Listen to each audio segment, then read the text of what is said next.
Oi, meus amores, tudo bem com vocês? Eu espero que sim. Chegamos ao final de mais uma semana de aulas, tá certo? Eu espero que essa semana para vocês tenha sido incrível, produtiva, que vocês tenham aprendido bastante. E antes de dar play no final de semana, vamos para a última aula da semana, que é a aula de ciências. Então, abre o teu livro lá na página 27. Hoje a gente vai aprender sobre os animais vertebrados e invertebrados, tá bom? Então, eu vou passar umas imagens aqui para vocês, tá certo? Prestem atenção, não pisca. Então, vocês sabem dizer para mim de quais animais são esses esqueletos que passaram? E aí? A gente tem aí o esqueleto de um cachorro, tá? E o esqueleto de um peixe, tá bom? Eu quero que vocês prestem atenção na linhazinha assim do meio que puxa do pescoço até o final. É a coluna vertebral, tá bom? Dependendo das características que os animais podem ter, eles serão divididos em grupos, tá bom? E aí, a gente vai ter animais que têm coluna vertebral e animais que não têm coluna vertebral. Os animais que possuem a coluna vertebral são chamados de animais vertebrados. E os animais que não possuem a coluna vertebral são chamados de animais invertebrados. Quer fazer um exercício? Então bora lá. Você vai aí pedir para a mamãe ou papai ou irmão ou primo, quem estiver em casa com você, ficar de costa para você. E você vai pôr a mão no meio das costas dessa pessoa, bem no meio. E você vai tentar sentir a coluna vertebral, tá certo? Cada ossinho que tem ali dá para sentir. Só é você apalpar bem direitinho que você consegue descobrir a coluna vertebral da pessoa. Então, os seres humanos, os cachorros, gatos, peixes, são exemplos de animais vertebrados, tá bom? E a gente vai ter animais que vão ter esqueleto, mas não terão coluna vertebral, né? Que são os animais invertebrados. E a gente tem como exemplo caranguejos, a gente vai ter minhocas, a gente vai ter aranhas, formigas, estrelas do mar, tá bom? São animais que não possuem a coluna vertebral. Lembram que eu falei que dependendo das características que os animais apresentam, eles podem ser divididos em grupos? Então, hoje a gente vai começar a ver também os grupos dos animais vertebrados, tá certo? Existem 5 grandes grupos de animais vertebrados. São eles os peixes, anfíbios, répteis, aves e mamíferos, tá bom? Hoje a gente vai ver 2 grupos, tá certo? E na próxima aula a gente continua com o restante, tá bom? Então, cada grupo desses que eu falei, aves, mamíferos, répteis, anfíbios e peixes, vão ter características específicas, tá bom? Eles vão ter características específicas desde o ambiente em que eles vivem até a forma que eles se alimentam, tá? Então, a gente vai começar a ver agora os répteis, tá? Os répteis são animais que nascem de quê? De ovos, então são animais ovíparos, tá bom? Eles nascem de ovos e eles têm o corpo coberto por escamas, carapuças ou placas duras, tá bom? Então é o caso dos peixes, que a gente tem escama, é o caso do jacaré, que tem aquelas placas bem duras, né, jacaré, e crocodilos, tá bom? E aí, eles se rastejam, tá? Eles vão se rastejar. Com exceção das cobras, tá bom? Das serpentes, todos os répteis vão apresentar 2 pares de patas, tá certo? Ou pernas curtas, são 4 pernas curtas, tá bom? E aí, eles não são obrigados a realmente rastejar totalmente, né? Eles andam meio que rastejando e meio que utilizando as pernas, tá bom? Então, a gente vai ter aí cobras que realmente vão se rastejar e os demais répteis, jacarés, crocodilos, lagartos, tartarugas, eles vão usar essas pequenas pernas que eles têm e não necessariamente vão se rastejar 100%.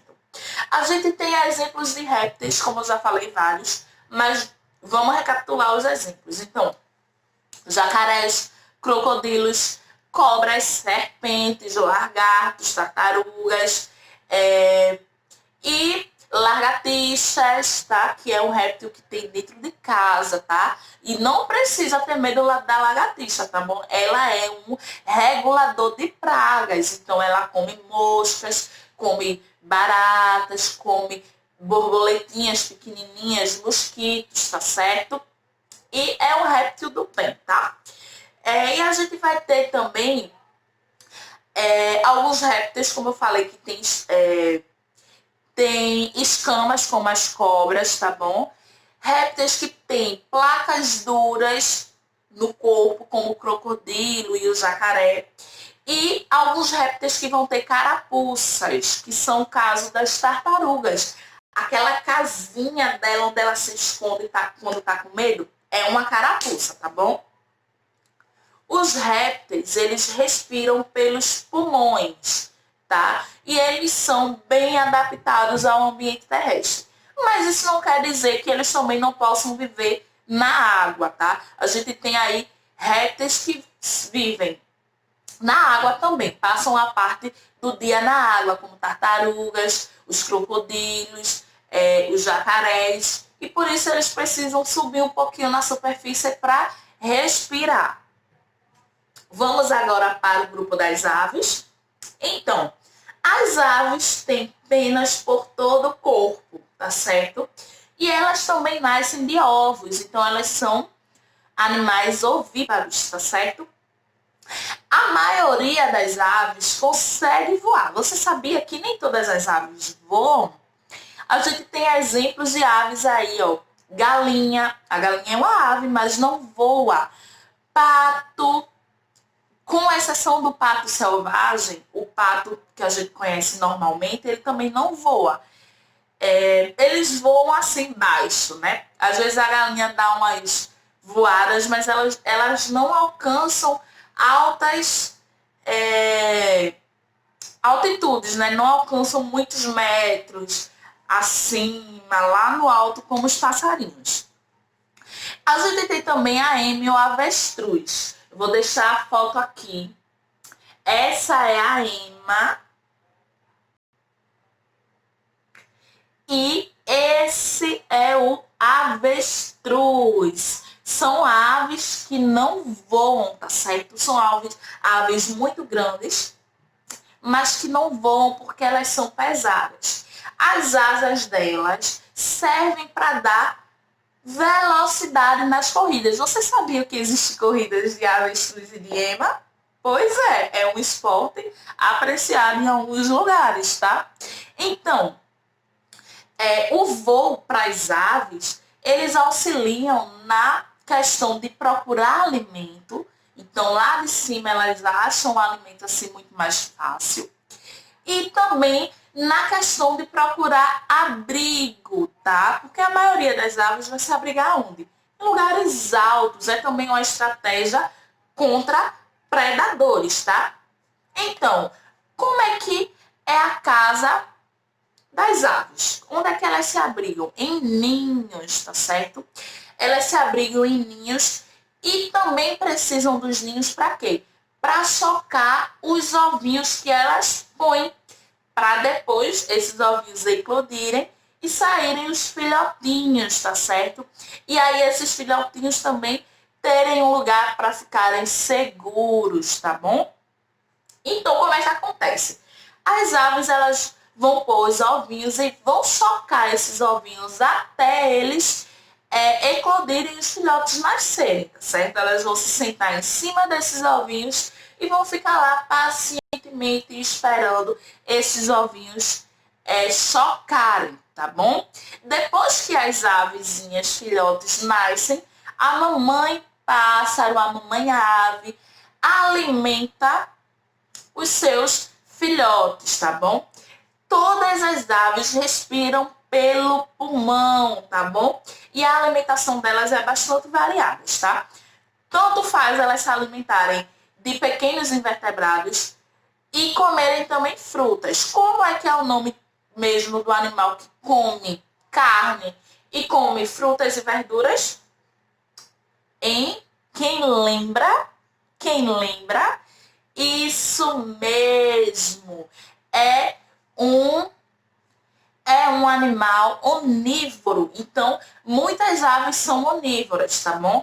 Elas vão se alimentar de pequenos invertebrados, minhocas, formigas, larvinhas, tá? E também vão se alimentar de frutas, sementes, tá bom? Algumas se alimentam de peixes e tem umas aves que se alimentam de néctar. Néctar é um melzinho, digamos assim, que tem dentro das flores. E qual é o passarinho que se alimenta de néctar? O beija-flor. Então, meus amores, eu espero que vocês tenham entendido, tá certo? Eu espero que o final de semana seja muito legal para vocês. Vocês curtam bastante. Façam a tarefinha logo hoje, porque aí vocês já ficam, né, com o final de semana livre para brincar, para dormir até mais tarde, para assistir televisão, para curtir bastante, tá bom? Beijos e até a próxima aula. Tchau!